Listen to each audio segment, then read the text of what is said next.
Libertópolis presenta a Carolina López Ávila y Daniela Michelle Sánchez Pontaza en Geópolis.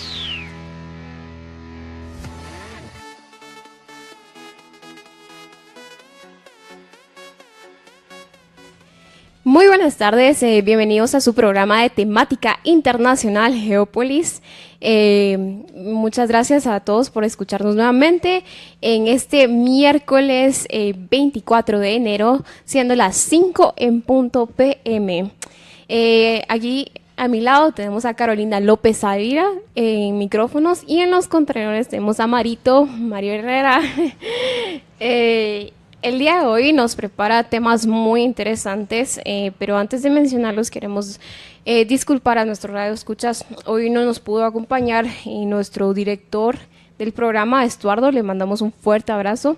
Esperamos que el próximo programa nos pueda acompañar. A todos nuestros radioescuchas les invitamos a que le den like al Facebook Live, también que lo compartan y que les digan a sus amistades que también estamos en Facebook Live a través de libertopolis.com y Libertad. ¿Cómo estás, Carol? Muy bien, gracias, Daniela. Aquí muy emocionada de nuevo, un miércoles con el tema que tenemos hoy. La verdad es que es controversial. Involucra a toda América Latina, no solamente a Guatemala. Así es, y es que como estábamos platicando afuera de micrófonos, vemos ahora que Latinoamérica, después de muchos partidos populistas, vemos casos de corrupción. Casos de corrupción y discúlpenme, radioescuchas, si he de defender a alguien, pero vemos que en Latinoamérica parece una jaula de ratas. Corrupción y corrupción. Bueno, Dani, es con la bandera que actualmente vemos en América Latina, la verdad, en la mayoría de los países de América Latina es la bandera de la corrupción. Pero como te decía, fuera de micrófonos tenemos que ver en realidad qué está detrás de esa bandera, porque no siempre nos pueden vender la ilusión de estar contra la corrupción y luego ser otra cosa. Así es, Carol. Y lastimosamente hemos visto casos de corrupción muy, muy grandes y es el tema que vamos a tratar. Como muchos han visto nuestro post, vamos a tratar sobre el caso Odebrecht, no solamente en Guatemala, sino también en Latinoamérica, el caso de Colombia, Ecuador también, y Argentina, así que tenemos un invitado muy especial para hablar acerca de estos temas de América Latina, ¿verdad, Dani? Así es, que nos va a estar acompañando Eneas Biglione. Y bueno, una de las noticias más relevantes, también tratándose de corrupción, es acerca de la sentencia que se dio contra el expresidente Lula da Silva. Así es, de Brasil. Anteriormente ya había sido condenado a 9 años de prisión por casos de corrupción, de haber aceptado sobornos durante su gestión en el gobierno de Brasil. Y hoy se confirmaron el aumento a 12 años de la pena. Así es, Carol, y lastimosamente se presentan estos casos de corrupción y vemos algo interesante. Lula da Silva, como dice un titular de BBC Mundo, que Lula da Silva pasó a ser el político más popular del planeta a ser el condenado a prisión por corrupción. Así es. Y vemos que obviamente el éxito en campañas, siendo candidatos, aún así eso no aleja a la persona estar en control de la justicia. Así es, Dani. Y bien, vimos también que Lula tenía el deseo de volverse a lanzar como candidato presidencial en estas próximas elecciones del 2018. Así es, y esto parece que le va a dificultar muchísimo y tal vez impedir totalmente que se postule nuevamente. Así es, Dani, y es lo más sano, diría yo, que no debería de volverse a tirar como candidato. Así es, y la verdad es que nos alegra mucho esta sentencia del Tribunal de Apelaciones porque la verdad es que los responsables de los actos cometidos de corrupción de verdad tienen que ser condenados. Así es, Daniela, y vemos que ya poco a poco ahora sí la justicia se está aplicando. Así es. Y bueno, otro tema que nos ocupa es el tema de Venezuela. Así es, Daniela, con la Asamblea Constituyente. Muy bien hablamos en programas anteriores lo controversial que fue al establecerse, ya que veíamos que es inconstitucional. pero vimos también que aprobó la celebración de elecciones presidenciales antes de mayo del presente año. Así es, y cuando estas deberían de ser, si no estoy mal, sino de verdad, corrígeme en Radio Escuchas, en diciembre más o menos. Sí, yo creo que tenía el conocimiento que iba a ser en diciembre, pero ahorita vimos el titular, también salió el día de hoy, que son para antes de mayo. Y también anunció Maduro su deseo de volverse a postular como candidato presidencial. Y así es, y lastimosamente que no hay una verdadera separación de poderes, no hay una verdadera república en Venezuela. Cada vez vemos una Venezuela más debilitada, un estado fallido, en donde se ha quitado casi toda la ayuda financiera que se daba internacionalmente. Vemos que pasó a ser un país petrolero a racionar su gasolina. Exacto, Daniela, y si te das cuenta, ¿qué tan beneficioso va a ser que Maduro vuelva a elegirse como presidente? El panorama que ya nos planteaste, vemos que es muy difícil, y aquí a un futuro que él llegaría de nuevo al poder, creemos Así es. que Venezuela no estaría nada bien. Así es, y es que el oficialismo, por su parte, se siente seguro de salir victorioso en los sufragios de estas elecciones. Así es. Daniela, muchas gracias así es. por esa noticia, esa información. Y también saludamos a Stephanie Abadía, que no nos pudo acompañar el día de hoy, pero le mandamos un fuerte abrazo también, y que ahí está pendiente de nosotros y escuchándonos. Así es, y bueno, a todos nuestros radioescuchas les informamos que vamos a también tal vez abrir los teléfonos que está pueden llamar al 2308-6888, 2308-6889. Y también pueden compartir nuestro Facebook Live. De verdad queremos que compartan el Facebook Live. Si es que les gusta el programa, escríbenos todas las preguntas. Vamos a hablar sobre el caso Odebrecht en Latinoamérica. Así es, y nos pueden enviar sus dudas, comentarios y preguntas, que para eso estamos aquí, para resolverlas. Sí, y bueno, vamos ya a hablar sobre el tema que nos concierne, que es el caso Odebrecht. Y vamos sí, estamos así con en este módulo, todavía tenemos bastante tiempo. Sí, ¿verdad? Sí. Bueno, Daniela, entonces, ¿desde cuándo tenemos conocimiento del caso Odebrecht en Guatemala? Bueno, vemos que desde el 2018 Odebrecht, pues, como es una empresa brasileña a que se dedicaba a hacer ciertos convenios para hacer construcciones sobre todo en obras públicas con los gobiernos de América Latina. Y también Exacto. tenía presencia en las Antillas, Norteamérica, África, Europa y Medio Oriente. Solamente que hoy nos vamos a centrar en Latinoamérica. Así es. Y bueno, es que en Guatemala desde el 2018 los representantes de esta empresa brasileña tuvieron acercamientos con el presidente Álvaro Colón, pero cuando concretaron en sí los negocios fue en el 2012 con el Partido Patriota, de la mano con el ministro de Comunicación, que es exacto, y también de la mano del Ejecutivo con Gudy Rivera, con el Congreso de la el presidente del Congreso en aquel tiempo, Cristian Bucinot. Así es. Y después vemos que esta empresa brasileña confiesa que en Estados Unidos que pagó más de 18 millones de dólares de sobornos en Guatemala para asegurar la adjudicación de las obras públicas. Y es que vemos aquí ahora muchos implicados en este caso. Uno de ellos es nuestro ex ministro de Comunicación, quien fue, como tú bien decías, Alejandro Sinibaldi, que parece que recibió bastante dinero para poder, para que esta empresa pudiera venir y hacer ciertas obras, supuestamente, ciertas obras en Guatemala.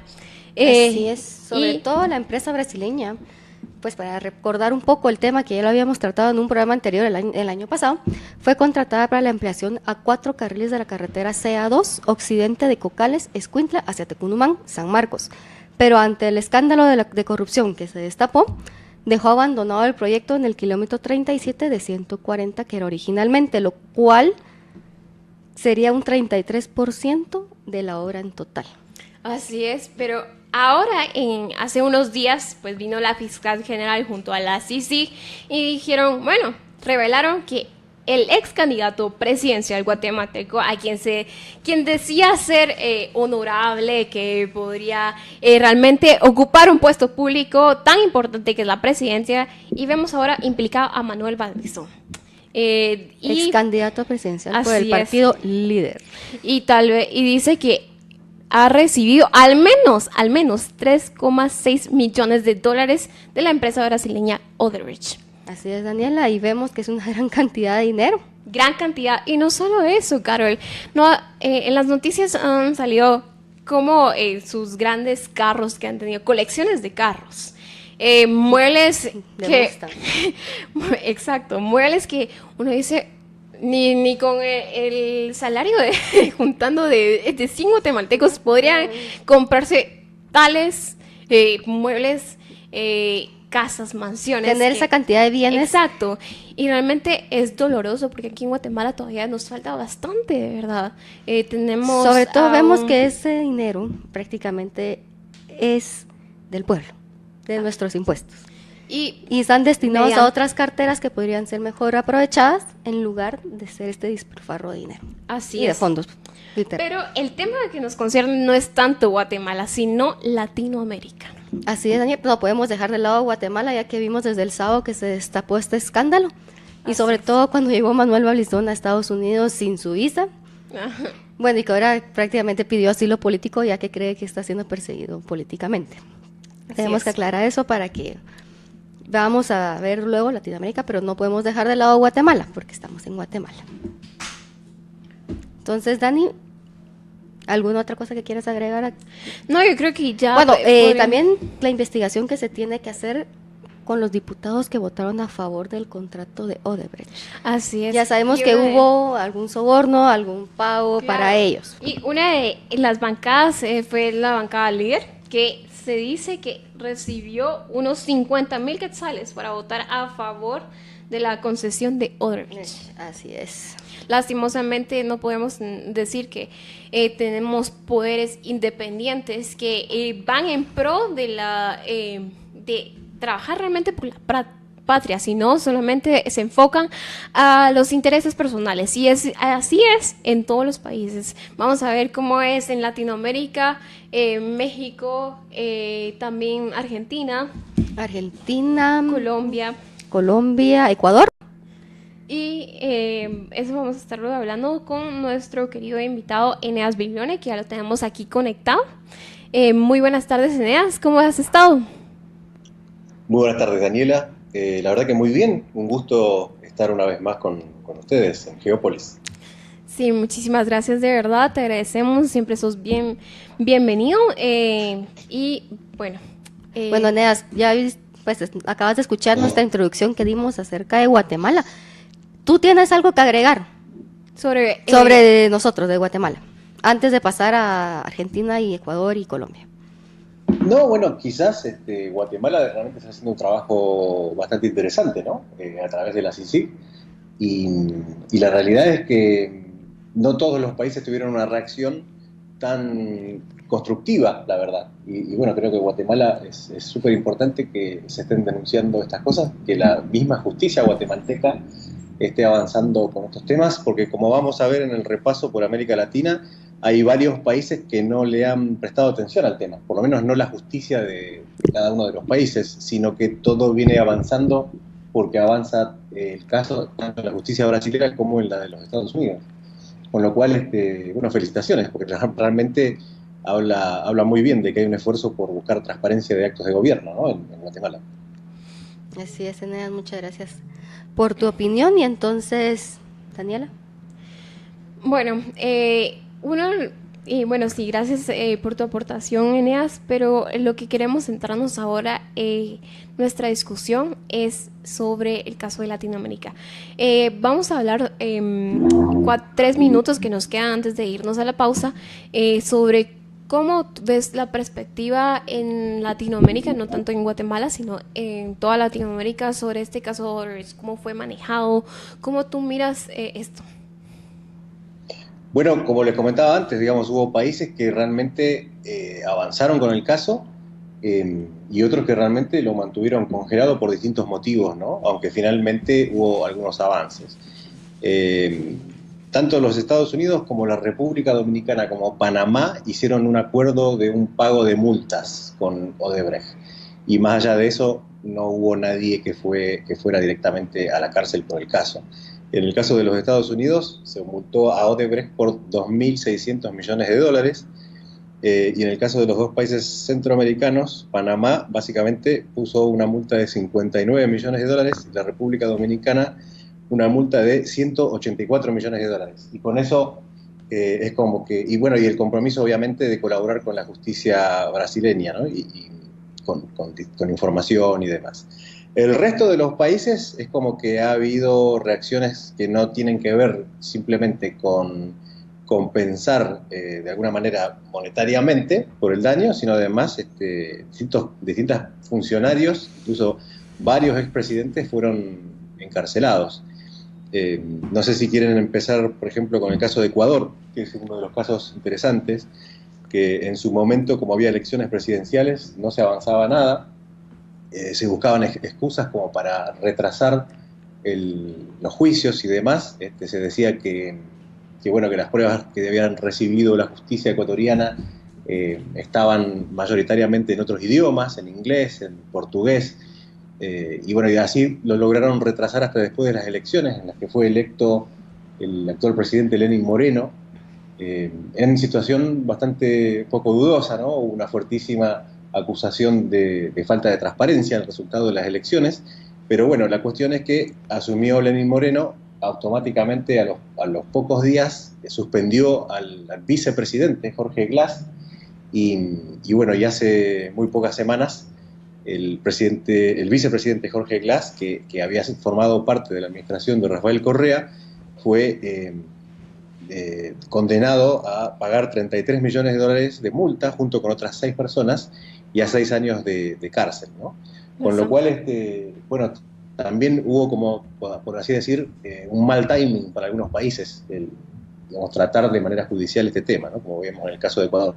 Les tocó en plenas elecciones presidenciales y optaron por retrasar un poco la gestión judicial respecto del tema. El otro país interesante quizás es el caso de Perú, ¿no? A donde el director local de Odebrecht, que se llama Jorge Barata, confesó, digamos, los distintos expresidentes y funcionarios que habían tenido vínculos con obras públicas relacionadas con Odebrecht. Habló básicamente, en primer lugar, de los 20 millones de dólares que se le pagaron a Alejandro Toledo, que hoy en día vive prófugo de la justicia peruana, viviendo en los Estados Unidos. Él es residente de los Estados Unidos. Después, los 3 millones de dólares que le dieron en efectivo a Nadine, que es la ex primera dama del Perú, la esposa de Ollanta Humala. Ese dinero se lo dio para financiar la campaña presidencial en el año 2011. Hoy en día los dos están temporalmente en la cárcel hasta que se los termine de juzgar por haber recibido este dinero de Odebrecht. También durante la administración del presidente Alan García en Perú, fueron encarcelados no Alan García, pero sí ministros y viceministros importantes, como el caso de Jorge Cúa, que era el viceministro de Comunicaciones de Alan García, y Edwin Luyo, que era un miembro del comité para la licitación de la línea 1 del Metro de Lima, una obra pública súper importante durante la gestión de Alan García.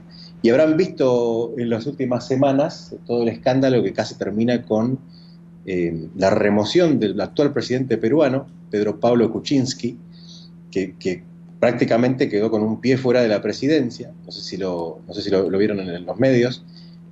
Básicamente se lo acusaba de no haber informado al pueblo de Perú de haber recibido dinero de Odebrecht a través de su compañía financiera, una compañía que él puso en manos, en materia de gerencia, de otra persona cuando empezó a tener cargos públicos. Entonces, lamentablemente, como comentábamos en algún programa acá en Argentina de radio que estamos haciendo ahora, el gran pecado de Kuczynski fue el de no solamente ser transparente, sino además no hacer esfuerzos por parecer transparente, ¿no? Entonces, lo que pasó fue que básicamente lo salvaron de ser removido de la presidencia por 3 votos la gente de el hijo más chico de Fujimori, que básicamente se abstuvieron de votar, y bueno, y se habla que directamente esa abstención de removerlo de la presidencia fue lo que logró que finalmente Fujimori que saliera de la cárcel, ¿no? Con básicamente alegando cuestiones de salud. Una decisión que fue bastante polémica también, pero bueno, que alegró a muchísimos peruanos que han visto en el exmandatario peruano una solución al problema del terrorismo en su momento, ¿no? Más allá de todas las cuestiones institucionales cuestionables y demás. Okay. No sé si llegamos a tocar algún otro país. Es que ahorita vamos a ir a un corte, Eneas. Sí, me imaginé. Sí. Y claro, ya tengo pregunta para ti aquí, entonces, pero te la voy a hacer al regresar. Y quiero que sigamos con Argentina. Argentina, que creo que le podemos dedicar 2 módulos, que es donde más información tenemos por parte tuya, para poder aprovechar tu conocimiento, por favor. Sí. Excelente. Bueno, volvemos al corte.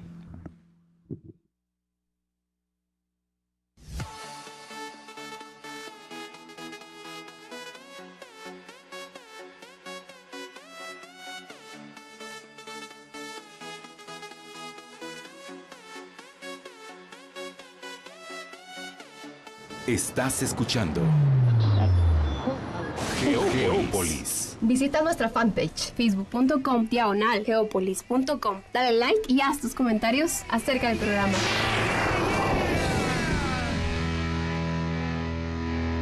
Geópolis. Una mirada a la actualidad mundial con la conducción de Estuardo Rodríguez Aspuro, Carolina López Ávila y Daniela Michelle Sánchez Pontaza. Geópolis. El país está en caos. Los villanos hacen de las suyas en toda Guatemala.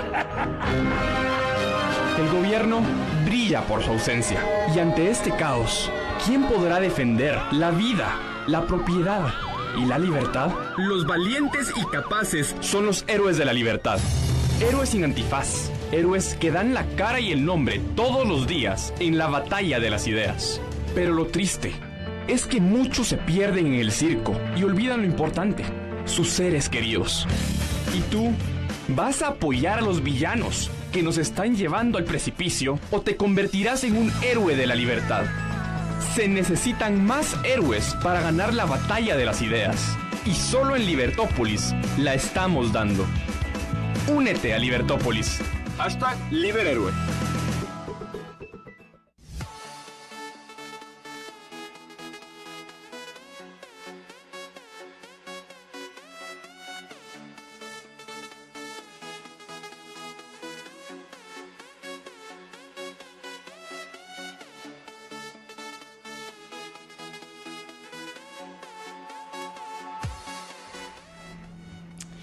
Y bueno, regresamos nuevamente con su programa de temática internacional. Hoy tenemos un programa sobre Odebrecht en Latinoamérica. Tenemos a un invitado especial para todos aquellos radioescuchas que se acaban de conectar. Tenemos a nuestro querido Eneas Biglione. Y los invitamos a todos nuestros radioescuchas que nos puedan hacer más preguntas, compartan el Facebook Live y cualquier cosa. Nosotros aquí estamos para solucionar y analizar sobre este gran caso. Y bueno, Eneas. No, pero antes, ¿por qué no me das un resumen para que la gente sepa quién es Eneas? Bueno, Eneas Biglione es director ejecutivo de ACER. ACER es Hispanic American for Economic Research. Es uno de los directores de esta fundación que se encarga de hacer análisis de estudios sociales, económicos en Latinoamérica. Ok, gracias. Entonces, Eneas, ¿nos escuchas? Sí, los escucho. Okay. Entonces regresamos. Claro. Gracias. Regresamos con Argentina, por favor, si nos puedes dar, no muy a grandes rasgos, sino que bien una introducción del caso en Argentina. Ok, bueno, es súper importante destacar que en ese... O sea, a ver, desde que inició el gobierno del presidente Macri, la verdad es que se despolitizó la justicia, ¿no?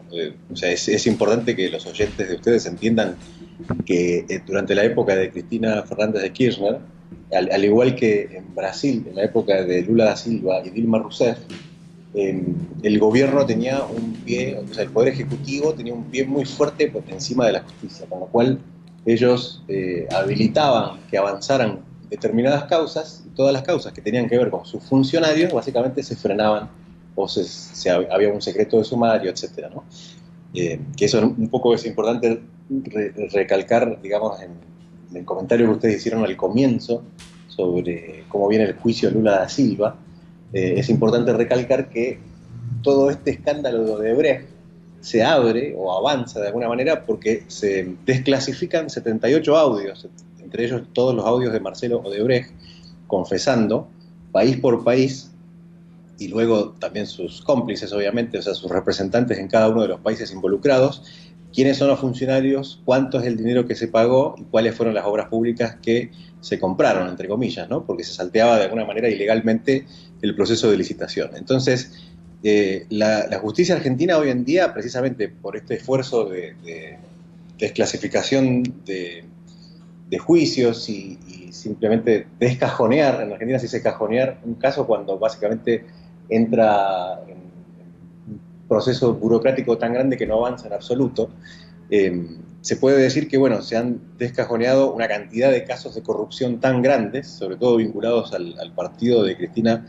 Fernández de Kirchner y entonces su marido, Néstor Kirchner, antes de ella, que la verdad que la justicia está prácticamente colapsada, ¿no? Pero bueno, es muy importante entender que todos los avances que tienen que ver con Odebrecht en materia judicial vienen impulsados más bien por la justicia brasileña, no tanto por la justicia argentina. En primer lugar, la decisión que sí tomó el presidente Macri fue retirar a Odebrecht del registro de constructores de la Argentina, con lo cual, por ahora, digamos, Odebrecht no puede operar en la Argentina, ¿sí? Y sobre todo no puede contratar con el gobierno. Eso es importante, y por lo menos por el momento es de manera indefinida, es decir, no tiene un periodo luego del cual se va a rever, como en otros de los países que vamos a analizar después. Y solo una duda, sí. Eneas, en este caso, aquí no constituiría, por ejemplo, un incumplimiento con Odebrecht cuando si el Estado de Argentina viniera y le diera la construcción o la concesión a otra empresa, o no se viera como impedido a hacer eso porque como está ahorita no puede contratar con Odebrecht con el gobierno, pues las construcciones me imagino que están paralizadas. Ahorita el gobierno no puede hacer algo para que las construcciones puedan seguir en marcha. No, bueno, yo me imagino que se habrán reubicado los procesos de licitación, o sea, no tengo detalles específicos al respecto, pero el punto es que es como si hubieran perdido el permiso, digamos, para operar en Argentina, esa sería un poco la idea, ¿ok? Con lo cual, obviamente se puede trabajar con otras constructoras de otros países y sobre todo con las constructoras argentinas, ¿no? Que la verdad que hay muchas y muy sólidas. Lo importante es que, bueno, hay como dos patas, digamos, del tema en Argentina. Uno tiene que ver directamente con la administración del presidente Macri. El primo del actual presidente Macri, Angelo Calcaterra, bueno, tuvo que ver directamente, según las pruebas aportadas por la justicia brasileña, tuvo que ver con dineros recibidos por lo que serían las obras vinculadas a un ferrocarril, el ferrocarril Sarmiento, el tren Sarmiento. Entonces, la contraparte que hubiera sido quien facilitó la llegada del dinero de Odebrecht es un señor que se llama Fernando Pimentel, que hoy en día es gobernador de Minas Gerais, del estado de Minas Gerais en Brasil. Y bueno, el Tribunal Superior de Justicia básicamente demostró y recibió las pruebas como válidas que vinculan a este señor, Angelo Calcaterra. Aparentemente hay un monto de 5 millones de dólares vinculados a operaciones de lavado de activos, ¿sí?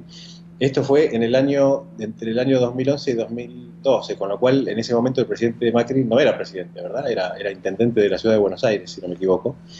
Eso es importante también recalcarlo. Y después, obviamente, el caso en Argentina tiene que ver directamente con la administración Kirchner, donde se habla de 20 millones de dólares que se dieron en ese momento al quien era entonces el ministro de Planificación Federal, Julio De Vido, y dos personas más que hoy en día están defendiéndose en la justicia de buena cantidad de cargos de corrupción y lavado de dinero, que serían un señor que se llama Ricardo Jaime y otra persona que se llama José López, que son muy conocidos. Fueron funcionarios muy importantes de la administración de Cristina Fernández de Kirchner. Y bueno, la verdad es que los montos son mucho más grandes de lo que se lo acusan, digamos, de recibir por parte de Odebrecht y también de intentar lavar dinero. Porque es súper interesante en lo que ustedes dijeron de Lula da Silva, que precisamente el sacar a Dilma Rousseff del poder en Brasil es lo que logra que todas estas causas avancen, sobre todo la causa de Odebrecht en Brasil.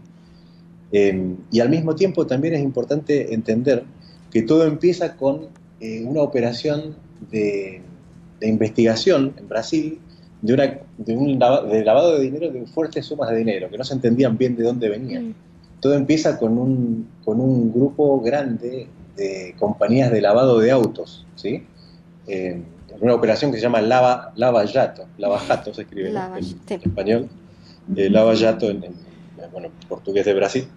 Y básicamente, a través de esa operación de lavado de dinero, por la cual hoy en día el expresidente Lula da Silva, que además es el creador del Foro de Sao Paulo, un detalle no menor, ¿no? Si quieren después hacemos una pequeña referencia de qué es el Foro de Sao Paulo, que sería un poco el responsable de la cubanización de prácticamente todo el continente, a través de lo que se llama el socialismo del siglo XXI. Básicamente, a través de esa investigación de dónde venía el dinero que estaban lavando, es que se llega es que se abre el escándalo de Odebrecht, y ahí se vincula directamente con los audios de Marcelo Odebrecht, que en su momento dice: van a tener que construir una cantidad muy importante de nuevas celdas y nuevas cárceles para meter a todos los expresidentes, presidentes latinoamericanos, exministros, exsecretarios que van a terminar implicados en el trabajo que nosotros fuimos haciendo por todo el continente.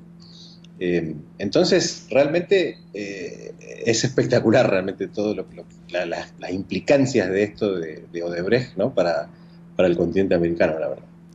Gracias, Eneas. Y creo que solo me queda un minuto, entonces regresamos contigo al siguiente módulo. Vamos a hablar sobre México. México. Ya Perfecto. te envié la pregunta, no sé si ya te llegó. Entonces, para que la vayas... Sí, para que vayas. Te enviamos una pregunta de Facebook que nos hizo una radio escucha para que si nos puedes contestar la pregunta y así pues aclaramos el siguiente módulo. Exacto. Y el siguiente módulo también vamos a enviar los saludos de ya aquí tenemos a nuestros fieles radio escuchas. Gracias.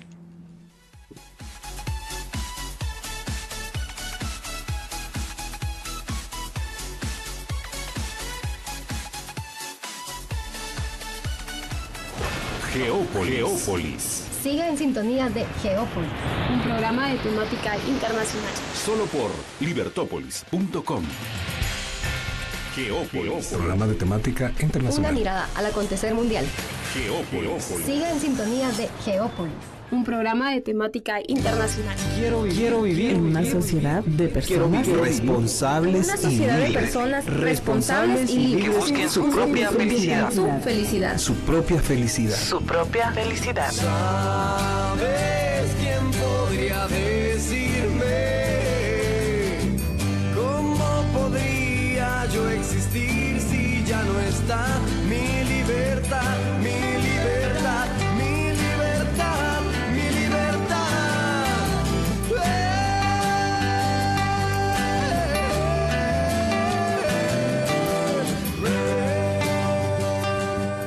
Libertópolis.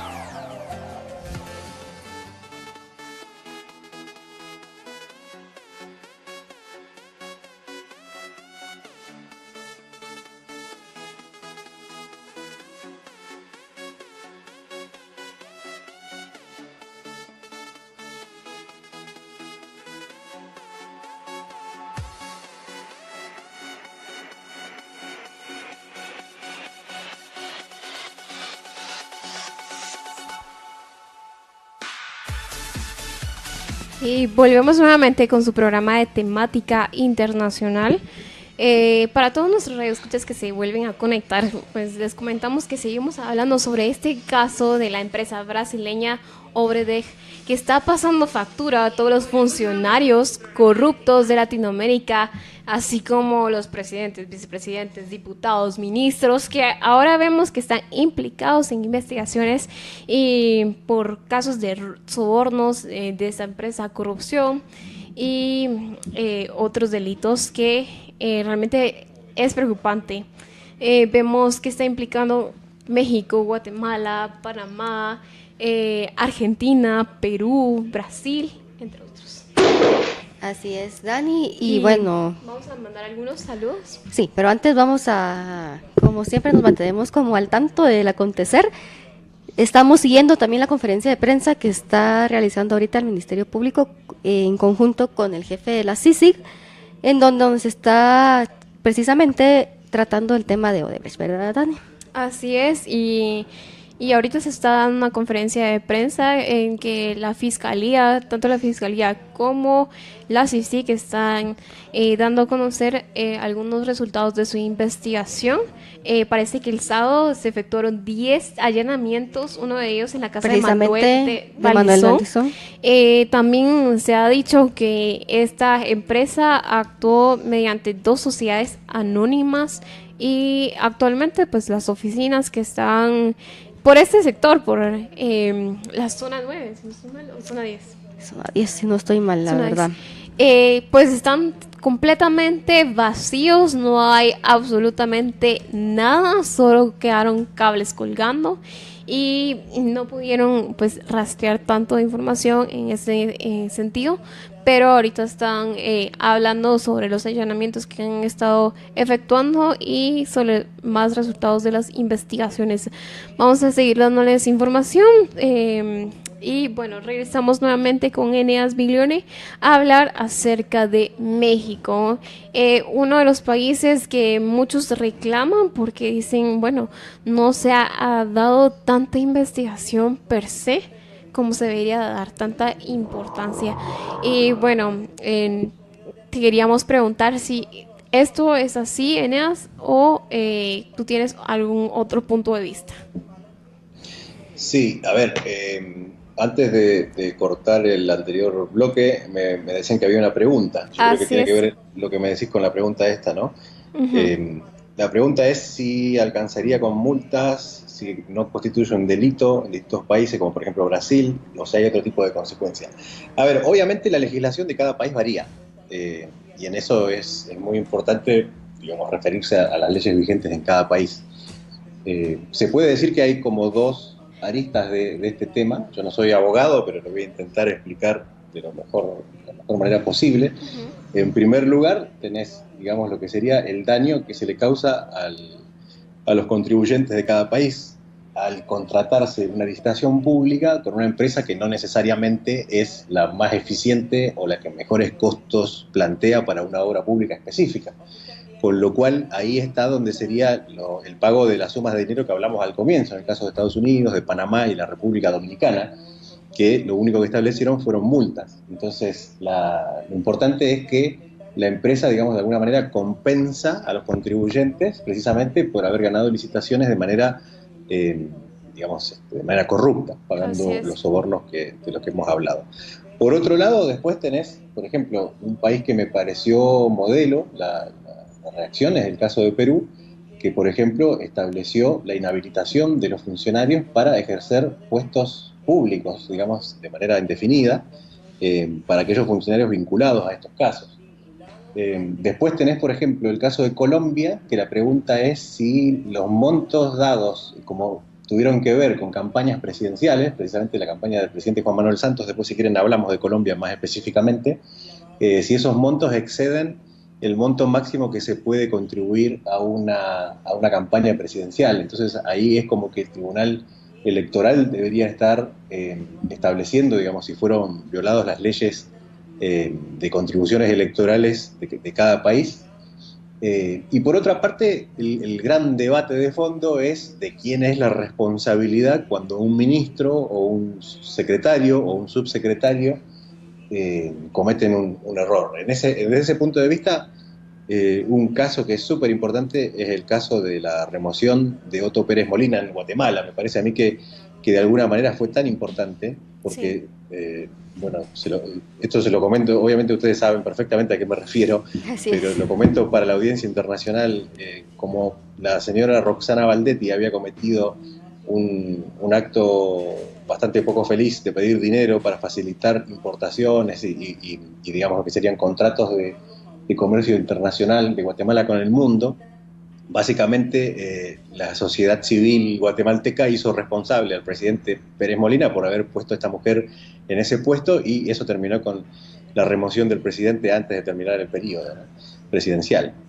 Bueno, entonces la pregunta del millón es, por ejemplo, si el expresidente Jorge Glass, el actual vicepresidente, ahora ex vicepresidente de Ecuador, Jorge Glass, está en la cárcel, la pregunta es qué responsabilidad penal debería atribuírsele a Rafael Correa, que era el presidente en esa época. Obviamente una persona que tenía responsabilidad directa por los actos de sus funcionarios.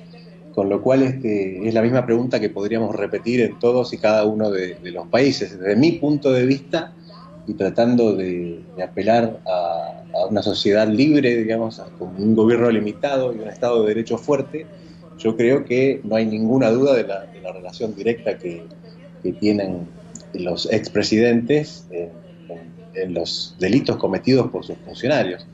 Porque si supongamos que ellos no tenían conocimiento, supongamos que ellos no se vinculaban directamente en la percepción de una parte importante del dinero mal habido a través de los sobornos, por lo menos son culpables de haber elegido personas ineptas y personas corruptas, digamos, que no estarían realizando bien sus funciones, como mínimo, ¿no?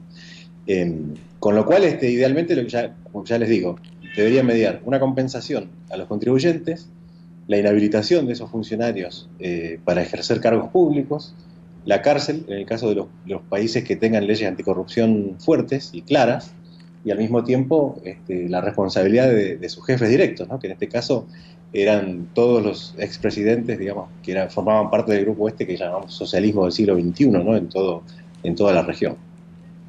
Ahora, hablando un poquito de México específicamente, México quizás es uno de los países que tampoco le ha prestado demasiada atención al tema.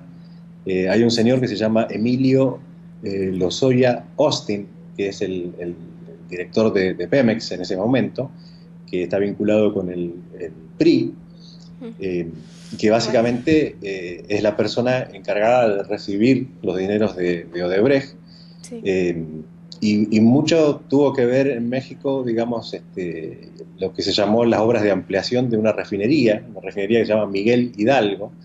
Aparentemente, según las pruebas aportadas en la causa en los Estados Unidos y en Brasil, este señor recibió, por ejemplo, $6 millones para lo que sería la obra pública de ampliación de esta refinería. Hoy en día, a través de la administración del presidente Enrique Peña Nieto, que es obviamente salpicada por las decisiones que tomó este señor, el que en ese momento era el director de Pemex, obviamente se tomó la decisión de inhabilitar a Odebrecht para contratar con el gobierno de México hasta el año 2021. No parece ser algo demasiado fuerte, es una decisión que suena medio política, y que lamentablemente, digamos, de alguna manera se ha politizado, ¿no? Porque realmente si uno ve los medios que son enemigos de la libertad, como por ejemplo Telesur o el Granma de Cuba, también que quieren que gane Andrés Manuel López Obrador la presidencia en México. Si ustedes ven, ellos piden la cabeza de Peña Nieto, básicamente vinculado con esto. Con lo cual es bastante complicado analizar el tema, ¿no?, desde el punto de vista político. Pero bueno, un poco ya vimos cuál sería la postura ideal, ¿no? O sea, tocar el tema, digamos, desde los 3 puntos de vista que mencioné. No sé si quieren pasar a otro país. Creo que estamos con México. Ahorita me llamó la atención del que mencionaste a López Obrador. La verdad es que teníamos como un poco de duda con él en su candidatura para las próximas elecciones, la verdad. ¿Verdad, Ana? Sí, así es. A ver, digamos, realmente es lo peor que le podría pasar a México, que gane Andrés Manuel López Obrador. Así es. Sí, así es. Ya la tercera vez que se postula. Sí, como él dice que la tercera es la vencida, pero esperemos que no. Sí, esperemos que no. Y realmente también por las ideas que él tiene, que también son bastante peligrosas para el país de México. Y más estos casos de corrupción que se ha veído como implicado. Esperamos que de verdad no quede en su candidatura, pero ya como habíamos hablado anteriormente, son especulaciones, no es nada certero de que quede este personaje, y seguiremos analizando ya las elecciones de México posteriormente. Así es, Daniela. ¿Y qué país nos hace falta? Argentina ya tuvimos, Colombia. Pero antes iremos a corte, y antes de ir a corte vamos con los saludos, Daniela. Así es.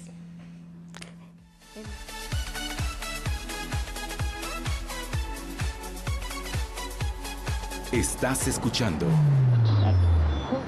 Geópolis. Visita nuestra fanpage facebook.com/geopolis.com. Dale like y haz tus comentarios acerca del programa.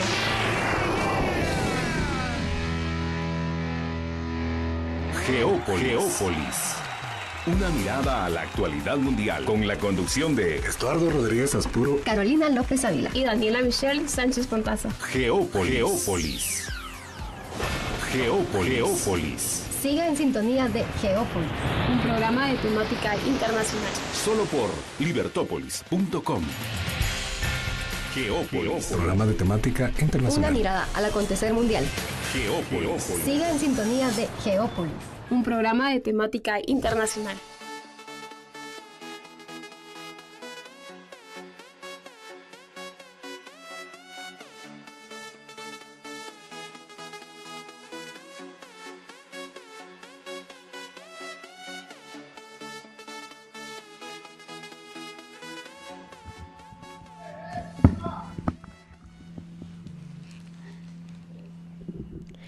Y bueno, volvemos a su programa de temática internacional.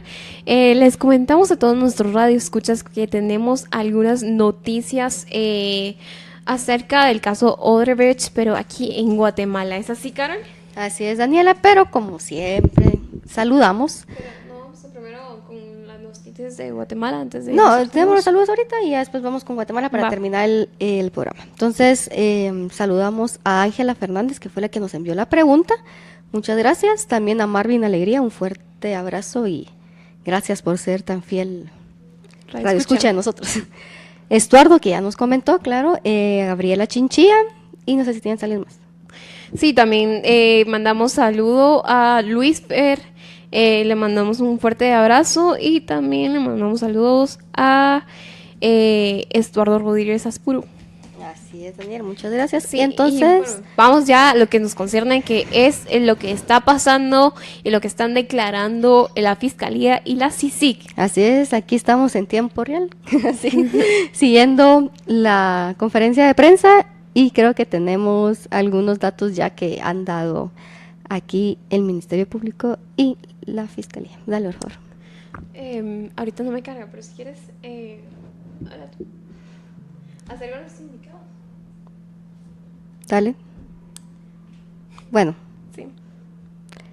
Que, bueno, sacaron una información que Balizón facilitó algunas cuentas. Una de ellas fue... en Antigua y Barbados. Exacto. Así es. Hubieron cuentas en Antigua y Barbados que se depositaron el dinero. Fueron las cuentas donde el dinero llegó. Y también teníamos ya una imagen donde están varios imputados dentro del caso. Y vemos también que se dieron 2 capturas también. En este caso fue de este abogado Chacón Yurrita, si no estoy mal. Uh-huh. Aparte el señor Batres Gil, Alejandro Sinibaldi, obviamente Valdizón, Antonio Arauz Monzón y alguien más, ¿se me olvida? No, pues por ahora... Pablo Mauricio Llanes.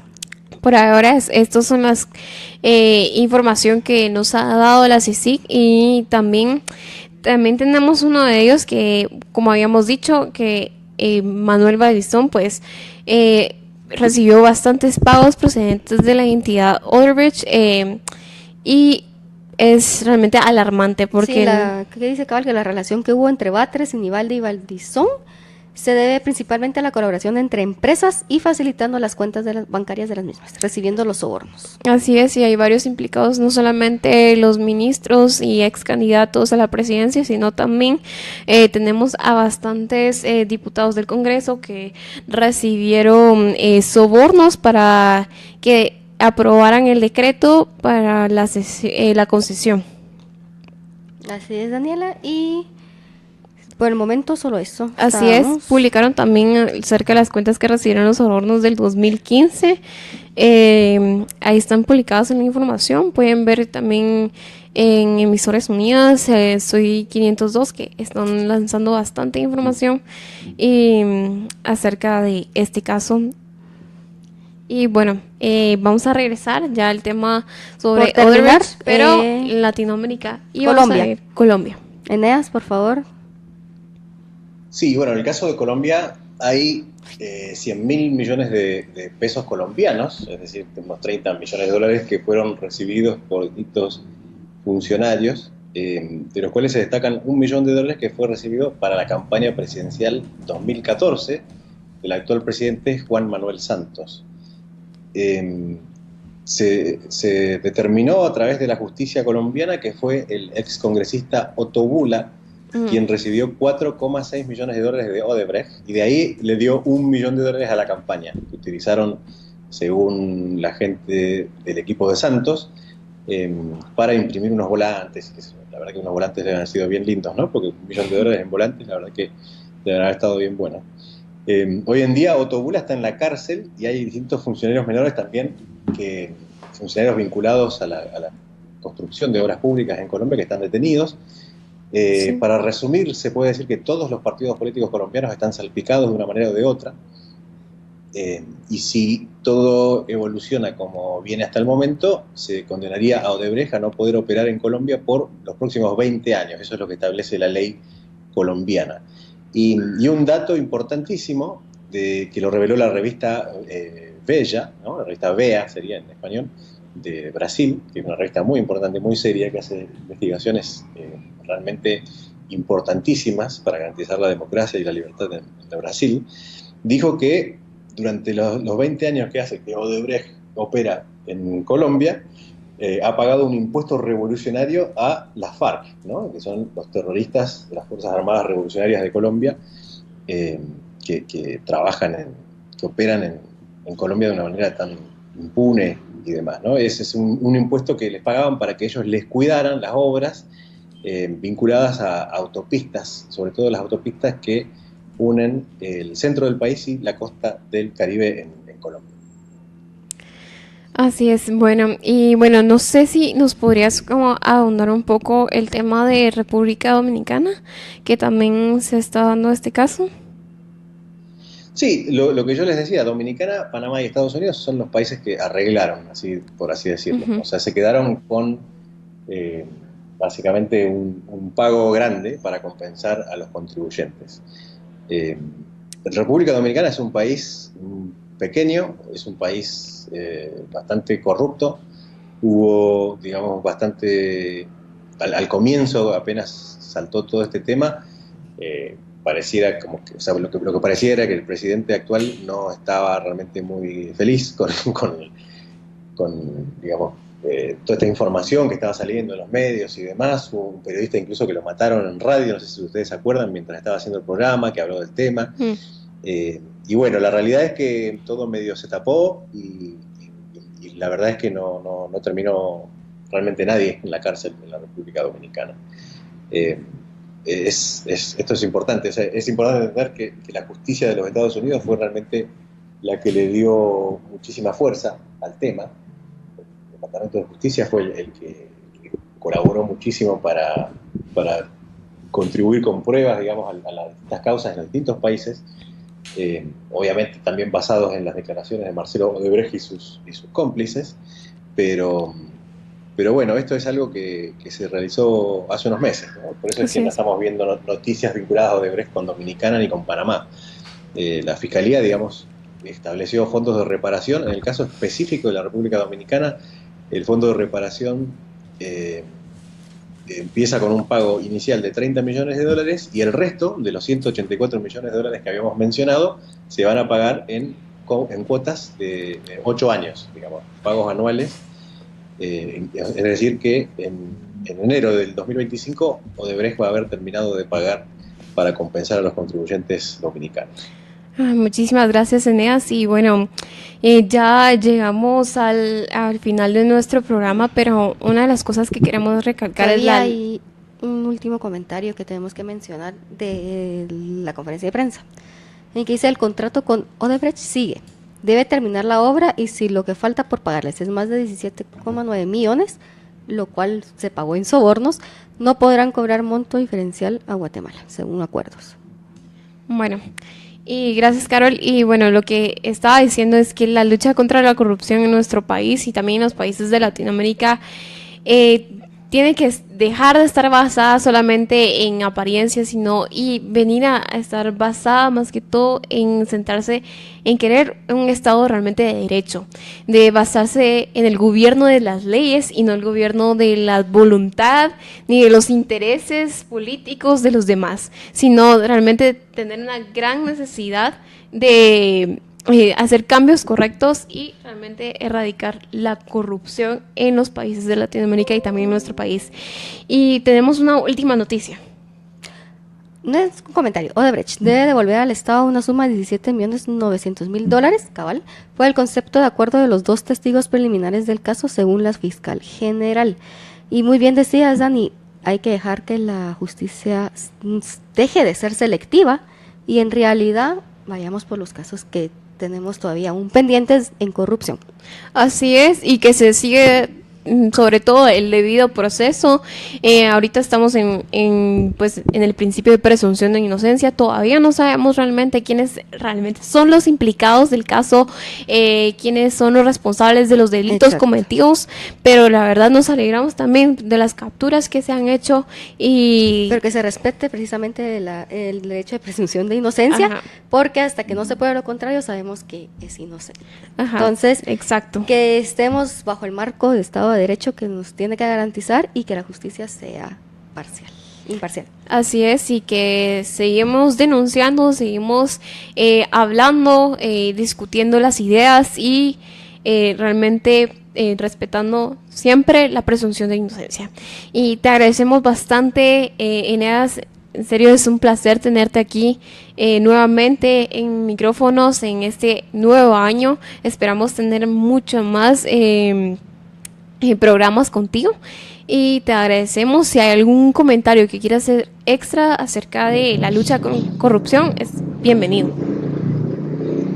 Sí, bueno, realmente totalmente de acuerdo con ustedes. Es súper importante, digamos, que prime un criterio de justicia en esto, que en los países donde no haya leyes digamos, actualizadas para la lucha contra la corrupción, de alguna manera se modifiquen, sobre todo viendo la proporción del escándalo de Odebrecht, que realmente es impresionante, y bueno, y como siempre, digamos, sin un gobierno que haga un esfuerzo para mantener una justicia independiente, que garantice que sus actos sean, digamos, de alguna manera ejecutados sin que medie corrupción alguna, digamos, es imposible que exista una sociedad libre y justa, ¿no? Como Así la es. que aspiramos nosotros a vivir. Y bueno, les quiero agradecer entonces por esta oportunidad de estar con ustedes, compartiendo con la audiencia de ustedes. Les mando también un fuertísimo abrazo a don Estuardo y les agradezco muchísimo a ustedes y bueno, como siempre, quedo a disposición para futuros programas para tocar distintos temas. Sí, claro, igual tenemos pendiente contigo ciertos proyectos con Estuardo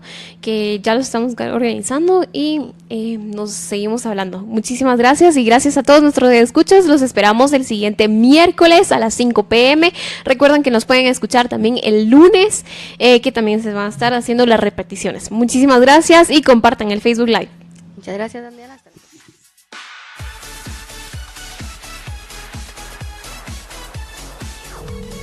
Libertópolis presentó a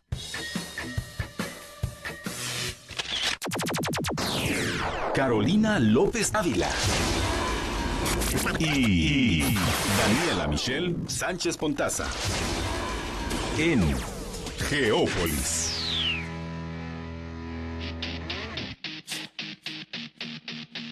son Derulo. Come on, everybody's looking